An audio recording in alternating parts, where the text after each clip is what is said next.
Salve, salve nação, vambora com mais um vídeo aí, né? Falando sobre essa vitória do Mengão. O Mengão vence 2-1 diante do Criciúma. Saiu atrás do placar novamente pelo terceiro jogo seguido. O Flamengo sai atrás do placar, né? Mas dessa vez consegue virar o jogo com um gol de Gabigol de pênalti, né? E um pênalti bastante inusitado, né? Ou poucas vezes, ou talvez é a primeira vez que você viu um pênalti dessa maneira, né? Duas bolas dentro de campo e o jogador acabou chutando a outra bola que invadiu o campo, né? Foi arremessado no campo, acabou chutando contra a bola que estava na posse do Cebolinha, né? Será que o juiz fez certo em dar o pênalti? Ou será também, eu quero saber a tua opinião, ou será que era pro juiz ter parado o jogo assim que a bola entrou dentro de campo, né? Quero saber a tua opinião, vambora para mais um debate e obviamente aqui no vídeo aqui vai ter o esclarecimento da Renata Ruel falando sobre esse lance, se era para ter marcado pênalti ou ter paralisado o jogo quando viu a segunda bola juiz, né? Então deixe seu like, se inscreve no canal também, né? Ativa as notificações para você não perder nenhum vídeo e bora falar sobre esse pênalti inusitado que aconteceu, galera. Tô aqui, fã de esporte, tô de olho aqui, a galera tá mandando várias mensagens aqui, tem uma galera revoltada, tem uma galera brava. Uma galera brava com pênalti marcado, uma galera brava com quem acha que não foi pênalti. Vamos embora, vamos para esse lance, porque é o lance que gerou muita discussão nessa partida. Antes de mais nada, vamos ouvir algumas partes. A gente vai ouvir o Tencati, o técnico do Criciúma, que após a partida, assim como a gente viu o Tite falando, também falou e comentou a respeito desse lance, onde ele vê o Criciúma prejudicado pela marcação da arbitragem. Consegue elucidar um pouquinho o que está sendo discutido nesse lance. Vamos lá, tá na tela para você? Olha só, o pênalti, o tiro livre indireto. Isso a regra do pênalti, né? Isso a regra do pênalti. A gente vai mostrar depois na sequência um complemento para ouvir a Renata Ruel, para ver se a gente consegue elucidar um pouquinho mais. Tiro livre direto. Quando é marcado um tiro livre direto, será concedido se o jogador cometer uma das seguintes infrações. Vamos lá. Primeira, uma infração por toque de mão na bola, à exceção do goleiro, claro, no interior da própria área, penal. Segundo, segurar um adversário. Terceiro, impedir o movimento de um adversário com contato físico. Morder ou cuspir em alguém inscrito na relação de ambas as equipes ou em um membro da equipe de arbitragem.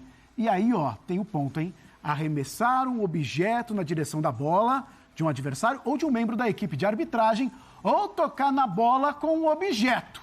Preste atenção, então, nesse último item, certo? Vamos virar a página, porque agora, da regra de interferência externa. Porque tem gente perguntando, mas a bola ali, mas é uma bola, não é um objeto qualquer. E aí, como é que fica? E quando é que para a jogada? E é isso que o Tencati falou ali. A jogada teria que ser parada antes, segundo a opinião dele. O árbitro poderá paralisar ou suspender temporária ou indefinitivamente o jogo por qualquer infração ou devido a uma interferência externa quando uma bola adicional, outro objeto ou um animal entrar em campo durante o jogo. Nesse caso, o árbitro deve paralisar o jogo, reiniciá-lo com a bola ao chão, somente se houver interferência no jogo, a menos que a bola estiver entrando na meta e a interferência não impedir o jogador defensor de tocar na bola. Nesse caso, o gol deverá ser validado se a bola entrar na meta, ainda que tenha havido contato com ela, exceto se a interferência for de um integrante da equipe atacante. E o segundo item, permitir que o jogo continue se não houver interferência e ordenar a retirada do objeto e ou animal na primeira oportunidade. O Tencati, ele expõe ali o ponto de vista dele. Pra mim foi perfeito. Ele falou, foi marcado o pênalti, porque segundo a regra, como ele entende, realmente, ali é um objeto extra, não é a bola, não é uma segunda bola. A segunda bola, ela deixa de ser bola e vira um objeto sobressalente na história toda, e por isso o árbitro acertou na marcação do pênalti. Mas, segundo o Tencati, ele errou em não ter marcado ou paralisado a partida antes. Será que é isso mesmo? Vamos ver a opinião de quem por muito tempo esteve dentro de campo. Não sei se ela já viu uma situação parecida, mas parecidas, assim, no mínimo curioso o lance de hoje é. Renata Ruel, chega mais, boa noite pra você, Ruel. Fala pra gente, hein? E essa história, no mínimo curiosa, do futebol brasileiro trazendo pra gente. Boa noite, Luciano, Nath, Donk, Bubu, fã de esporte. A regra tá aí. E a regra, ela elucida muito bem o que é esse lance. E é até interessante a gente falar que são duas regras diferentes. A regra da interferência da bola é regra 5. A regra de chutar um objeto, né, tocar um objeto, arremessar um objeto na bola é regra 12. Então não adianta você falar assim, olha, eu fui só em uma regra e está escrito isso. Não, é por isso a importância de você conhecer a regra num todo, o livro de regras como todo. Numa situação dessa, você tem que analisar duas regras diferentes. E eu acho que tem um ponto importante aí que muita gente citou. Muitas vezes as pessoas não conhecem a regra do esporte que ela pratica, do esporte que ela trabalha, né? E a regra ela não foi feita para o árbitro, a regra foi feita para o futebol. Então, esse conhecimento dos jogadores que estão ali atuando em relação à regra é fundamental, porque pode acontecer o que aconteceu hoje. Em relação ao técnico do Criciúma, eu acho muito interessante a declaração dele, porque é o que diz a regra. Então, assim, o fato dele tocar a bola com outro objeto, com outra bola, é factual, não cabe interpretação. Se ele chuta essa bola na outra bola, dentro da área é pênalti, fora da área é tiro livre direto.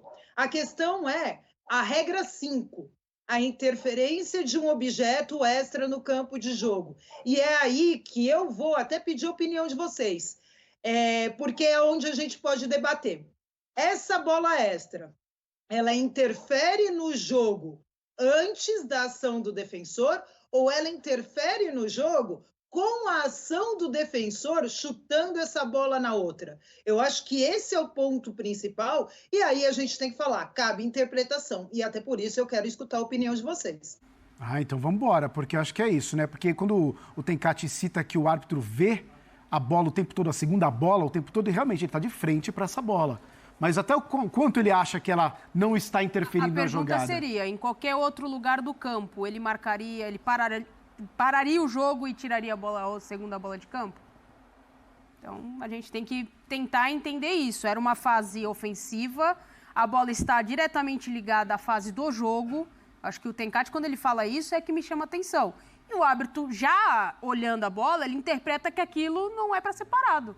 Então, a interpretação do árbitro ao longo do lance todo, ele viu a bola ali, alguém deve ter avisado para ele também, porque todo mundo viu a bola voando para dentro do campo, e ele decidiu. Mas foi pênalti. Pênalti foi pênalti. O pênalti é pênalti. O Barreto chutar a bola na outra bola é pênalti. Isso não tem discussão. E aí é o que a Renata falou, o jogador, torcedor, até para que não tenha margem para determinados tipos de discussões, eles têm que conhecer a regra. A regra diz que aquilo é pênalti, ponto. O Barreto não podia chutar a bola ali, direto, né? Tá dentro da área, é pênalti. Agora, a gente pode perguntar o que diz, como é que chegou a esse pênalti, porque tinha uma outra bola em campo. Porque o Criciúma foi prejudicado por ter aquela bola ali, é isso. Renata, você. Só fazer uma observação, até com essas imagens que a gente está vendo. Essa bola não interfere na ação do atacante. Então, a gente precisa analisar se ela interfere na ação do defensor. Esse defensor, ele chegaria no atacante, é muito legal ver essas imagens. Ele poderia tentar chegar no atacante sem chutar essa bola. O atacante já tinha até passado por ele. E aí, a alternativa que ele acha é chutar essa bola interferindo no jogo. Tá vendo? Olha esse momento. Ele faz um esforço para tentar chegar na bola e essa bola atrapalha ele, ou ele vai direto na bola e nem tenta chegar no jogador? É isso, acho que ele não tenta chegar no jogador, eu acho. Tanto que ele desvia a rota. Assim, Exato. o Barreto claramente ele atrasa a passada para dar o toque.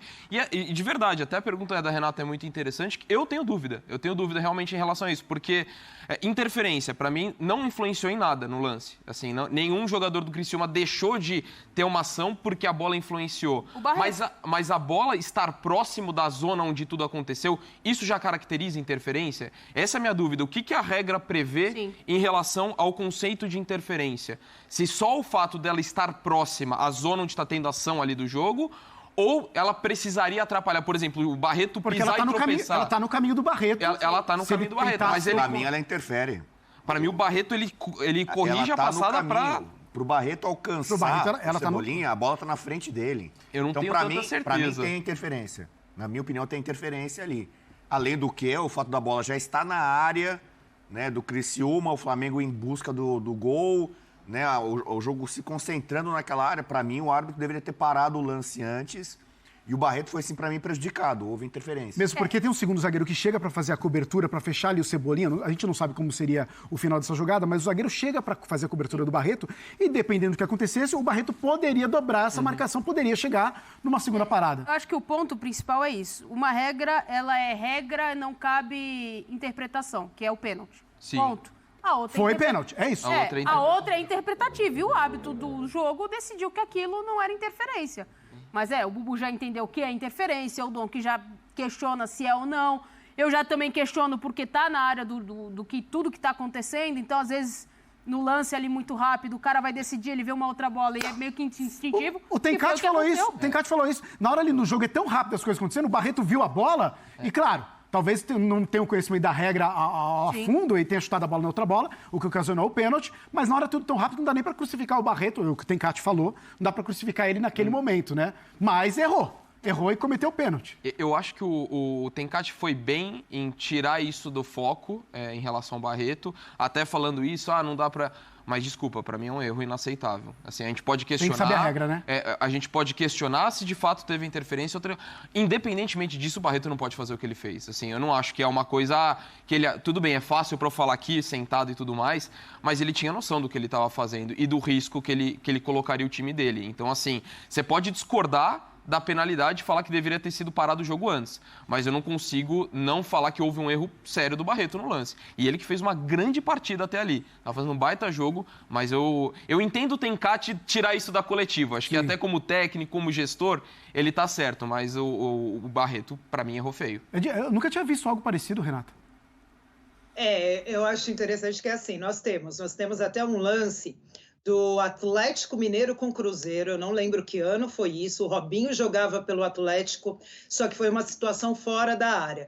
E aí entra uma questão que o jogador do Cruzeiro já estava saindo e o Robinho vai só na bola para chutar a bola mesmo e acerta, leva cartão amarelo, o árbitro marca o tiro livre. Então, assim, já aconteceu com mão também do jogador pegar a bola e segurar até a bola chegar dentro da área e ele arremessar. Eu vou publicar esses lances até no Instagram depois para as pessoas ficarem mais familiarizadas com esse tipo de lance. Agora, essa questão, eu acho que a outra pergunta pertinente é essa do Donk. Só o fato da bola estar ali, próxima da jogada, ela interfere ou não? A regra fala alguma coisa disso? Não, a regra não fala, até porque a gente já vivenciou situações de uma bola extra no campo de jogo, um objeto extra no campo de jogo, que por mais que esteja próximo, acaba não interferindo na ação dos jogadores, do jogo, e aí o árbitro deixa seguir, porque não há interferência, mesmo com a proximidade da bola ou do objeto extra no lance, você deixa o jogo seguir e aí, na primeira oportunidade de paralisação, você tira a bola extra. Então, o fato dela estar ali na área próxima não quer dizer que já é para paralisar. Realmente cabe nessa questão a interpretação da arbitragem do lance. Ela interfere ou não? E aí entra naquilo que é uma discussão que eu acho pertinente. O defensor, a bola está entre ele e o atacante? Ou ele desvia o seu caminho, a sua passada, e vai na bola ao invés de tentar chegar no atacante? A bola passa a interferir no jogo com a ação do atacante, ou ela, do chute, né, de chutar essa bola na outra, ou ela já interferia antes? Então, realmente, é uma questão que, para mim, assim, não é nu e cru, assim, como o pênalti em si. A bola arremessada, a bola tocada no outro objeto, é pênalti, é factual. Cabe uma interpretação nesse lance antes e dessa ação e essa questão do zagueiro. Porque é isso, né? Porque a bola tá na direção. Bubu, foi o que você falou. Ela tá... pode haver a discussão do tipo, ele não vai conseguir chegar no Cebolinha, ou então ele não dá para saber. Porque, como eu disse, ainda tem um lance a ser disputado ali. Mas, se o Barreto vai fazer essa cobertura, se ele vai atrás da bola, tem essa outra bola, essa segunda bola no caminho dele. O Barreto foi atrapalhado, né? Tinha um objeto, uma bola. Posso até fazer uma brincadeira, né? No caso, ele pegou a segunda bola, né? Tal da segunda bola, que todo mundo fala, o rebote. Nesse caso, teve efetivamente uma segunda bola. E eu podia perguntar para Renata, o VAR nesse lance não poderia chamar para ele tomar uma decisão com mais calma, né? No caso da interferência, para analisar, né?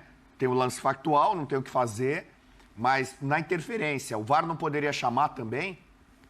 Ótima pergunta, Bubu. É importante a gente falar da questão do VAR, que muita gente tem dúvida. O que acontece? Você tem uma penalidade. Se você tem uma penalidade marcada, o VAR tem que checar se não houve uma infração antes dessa penalidade. Se houve uma infração, se ele entende que houve algo irregular ali, ele deve chamar, sim, para o árbitro rever. Então, o que a gente entende desse lance? Que o VAR checou e teve a mesma leitura que o árbitro em jogo, que aquela bola extra não interferiu no jogo, que ela entra a interferir com o chute do defensor. Então, é até interessante depois a gente ver se a CBF vai ou não soltar o áudio do VAR, mas a gente entende que o VAR teve a mesma visão do árbitro em campo, que o jogador, que a bola interfere com a ação do jogador, e por isso não sugere a revisão, mantém a penalidade. E aí também, só fazer um adendo, é um lance tão inusitado que às vezes a gente sabe a regra, mas na hora de apitar ali a questão da bola, do pênalti em si, os árbitros se perdem no campo. E o árbitro, nesse lance, ele não hesita em apitar. Ele marca o pênalti na mesma hora, mostrando o domínio da regra do jogo. Mas aí a gente volta para a questão da interpretação. E aí eu entendo que o VAR ratificou a decisão dele no campo de jogo, teve a mesma visão. Tá, o lance, e olha só, ela bate no travessão. Nesse lance, pelo outro lado da câmera, olha só, a gente vai conseguir ver melhor como é que o goleiro do Criciúma conseguiu tirar esse lance aí. E por uma sorte ali também, o Léo Pereira acabou não se machucando ali, porque olha só como é que foi esse lance, ó. E aí, por esse ângulo, é perfeito pra gente ver a gravidade, talvez, aí. Que marca aí? Não foi marcado nada, hein, Renato? E aí? E esse lance é interessante porque o Pedro bate o pênalti, né? Que foi o anterior que a gente analisou. Ele perde, vai para escanteio, volta, e aí tem essa cabeçada e essa defesa do goleiro. O que a gente tem que analisar como todo jogo? Ele tira a bola, ele consegue atingir a bola, e depois, essa forma de contato é um contato de jogo, é um contato imprudente, temerário, com uso de força excessiva. O que acontece ali para mim? Ali, para mim, por mais que ele tenha tido, acho que mais sorte do que juízo, ele atinge o adversário com uma força baixa, com um contato de jogo. Se ele atingisse com o pé e pegasse rosto do adversário, peito do adversário, se pegasse trava da chuteira, mas ele pega a parte de trás da perna dele ali, coxa, meio que aqui nas costas. Então, eu entendo como uma ação, até porque o jogador adversário vem no contato com ele, ele chega primeiro na bola, e o adversário vem no contato com ele, é mais o adversário chegando na perna dele do que ele indo no adversário. A gente percebe que a perna dele, depois que ele atinge a bola, parou ali. Então, é o atacante que vai. Para mim, por esses fatores, segue o jogo e nada a marcar. Mas calma aí, o resultado final é que vai depender da marcação, então, de um amarelo ou não, por exemplo? Assim, se tivesse realmente pegado o Léo Pereira, por exemplo, aí que a gente poderia discutir realmente a marcação de um pênalti ou não? Sim, se ele atinge com esse pé alto aí, uma trava de chuteira, tudo isso, até porque, Luciano, é interessante a gente falar que existe na regra a questão do jogo perigoso. Uhum. Então, o jogo perigoso é como você vai disputar essa bola. E aí, como que acontece essa disputa? E tem 2 pontos também no jogo perigoso, né?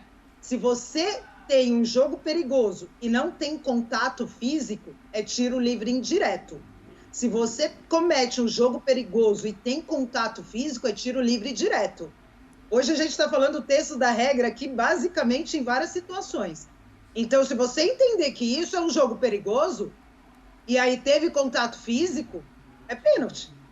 Eu entendo que ele vai de uma forma até com a perna bem alta, mas ele consegue tirar a bola e para na jogada. O contato vem mais em função do atacante que vem em direção à perna dele. Então, até por isso, para mim, eu deixo seguir. Tá certo, então. Renata Ruel, sei que o trabalho não termina agora, muita discussão. Só começou, Renata Ruel, muita discussão, polêmicas aí desse Flamengo e Criciúma. A gente vai debater bastante a respeito desses jogos aí durante a semana e tudo mais. A arbitragem é sempre assunto, Renata Ruel. Boa noite para você. Tem muito ainda. Tem Botafogo e Inter, tem Palmeiras e Cruzeiro. Vamos até tarde hoje, mas eu adoro isso. Um beijo, boa noite. É isso, boa noite, Renata Ruel. Quanta discussão. O jogo estava ali, estava até morno o jogo, 1-0 pro Criciúma. De repente, muita coisa, muitas polêmicas. Vamos dar uma rodada, porque a gente tem o UFC. Eu vou te falar uma coisa. É um pênalti muito inusitado que primeira vez que eu vejo isso, né? Esse tipo de pênalti. Com esse tipo de pênalti, conseguiu dar a vitória do Flamengo aí, né? Porém, nesse lance, se o jogador não tivesse chutado a bola ou não tivesse uma bola ali dentro de campo, eu teria uma percepção muito grande da jogada ali que estaria gol do Flamengo, porque o Cebolinha, quem conseguiu ver os últimos lances ali antes do jogador chutar a bola, percebeu que o Cebolinha já tinha direcionado seu corpo para a esquerda para arrastar a bola, aquela arrastar a bola, tipo que o Romário fazia. Arrastar a bola e chutar de canhota. A chance de sair gol era grande, mas é tudo suposição, né? A gente sabe que o lance não teve jogada, porque o Cebolinha com a bola dominada, né? Teve um objeto, né? Dentro de campo, que foi outra bola, a segunda bola, interferiu na jogada. Pênalti, acho que não tem nem discussão isso, né? A discussão ficou, o debate foi se era para ter parado antes ou não. Obviamente, né? Pela interpretação do árbitro, ele achou que não era para parar e não interferiu no lance nenhum. Eu concordo com a decisão. Quando você não concorda, você me falava aqui.